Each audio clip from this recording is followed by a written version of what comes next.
Hola, soy Mariana Rodríguez, investigadora asistente para el proyecto de exposición No es válida esta sombra Moro Fallen de la Casa de la Literatura Peruana, y en este video les explicaré cómo se hizo la selección de la obra poética de César Moro para su lectura en los episodios de podcast. La obra poética de César Moro fue revisada en esta oportunidad con el fin de acercar a los oyentes desde el formato de podcast a su lectura. Sin embargo, no se ha pretendido solo hacer una mera inclusión de esta, sino una restitución de su voz poética. Dado que no existen registros sonoros del propio Moro leyendo sus poemas, se vio conveniente incluir la lectura de alguno de ellos, ya fuese por entero o a través de una selección de fragmentos. Es debido a esto que se hizo una revisión de su obra poética completa, sus escritos en general y también de su correspondencia. Principalmente se han revisado las cartas dirigidas a su hermano Carlos Quispe Sacín, que se conservan en el archivo familiar de Moro.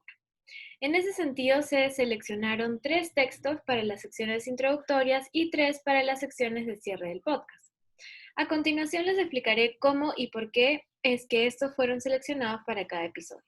En el primer episodio, titulado La Lima de Moro, el texto, bueno, la frase tomada que escogimos es tomada de una carta de César Moro a su hermano Carlos Quispe Sacín.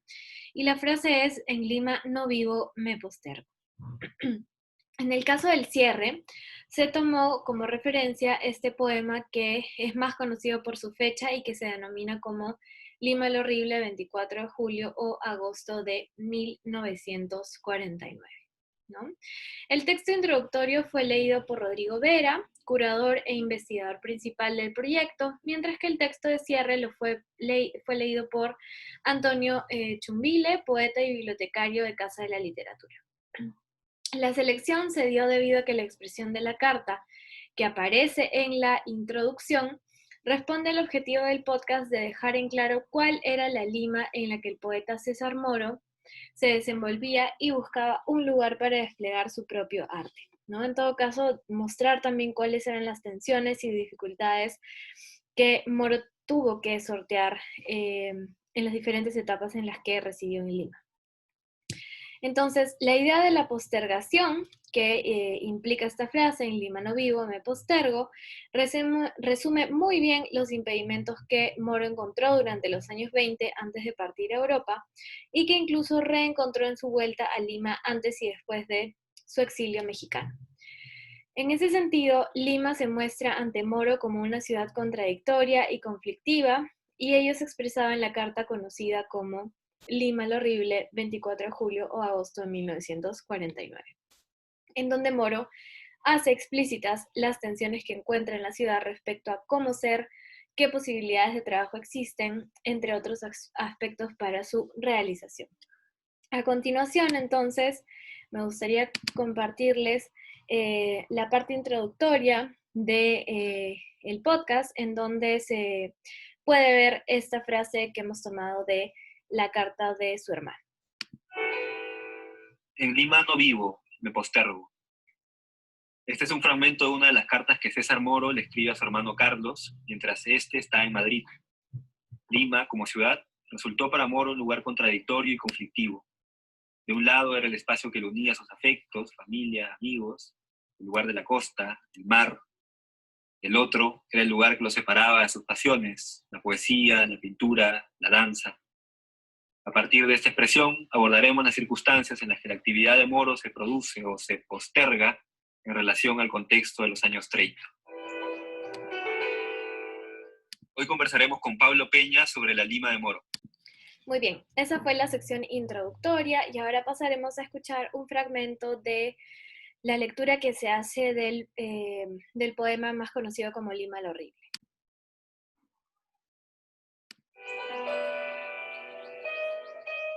Lima el Horrible, 24 de julio o agosto de 1949. Contador en un banco, aviador, dentista, cónsul, cura, profesor de secundaria, carpintero, astrónomo, caricaturista, explorador, administrador de un hotel, joyero, supiera música, medicina, química, farmacia, aritmética, botánica, lenguas antiguas o muertas, lenguas modernas o vivas, instrucción militar, filosofía, bridge, box, filatelia, relojería, historia. Muy bien. Entonces, efectivamente, es así como, por ejemplo, funcionó la selección de los poemas para el episodio número 1.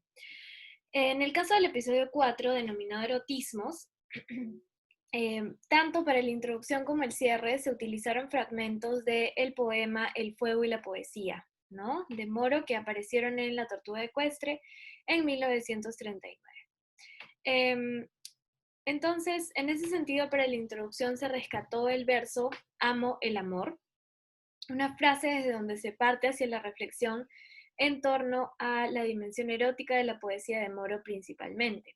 Es desde allí que se construye el texto de la introducción del episodio. Para el caso del cierre, se consideró oportuno continuar con un fragmento mucho mayor del mismo poema, desde donde se restituyese esa dimensión. Por ello, el fragmento deja en claro la condición fantasmática del amor y del deseo en su obra. El fragmento sigue así: amo la rabia de perderte, tu ausencia en el caballo de los días, tu sombra y la idea de tu sombra. Y continúa, ¿no?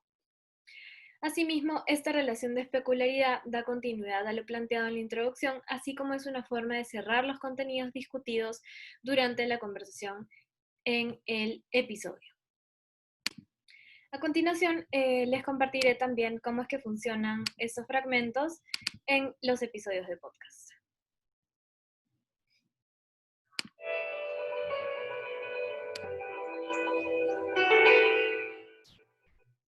Amo el amor, escribe César Moro en un poema titulado El fuego y la poesía.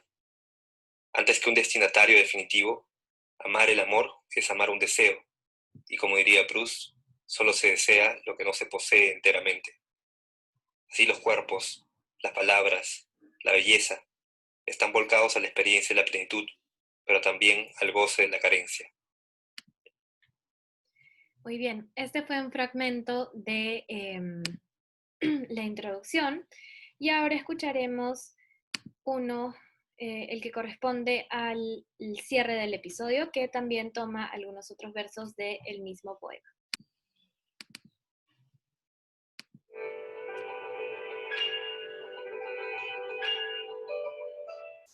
Tres. Amo la rabia de perderte, tu ausencia en el caballo de los días, tu sombra y la idea de tu sombra, que se recorta sobre un campo de agua, tus ojos de cernícalo en las manos del tiempo, que me deshace y te recrea, el tiempo que amanece dejándome más solo al salir de mi sueño, que un animal antediluviano perdido en la sombra de los días, como una bestia desdentada que persigue su presa, como el Milano sobre el cielo evolucionando con una precisión de relojería.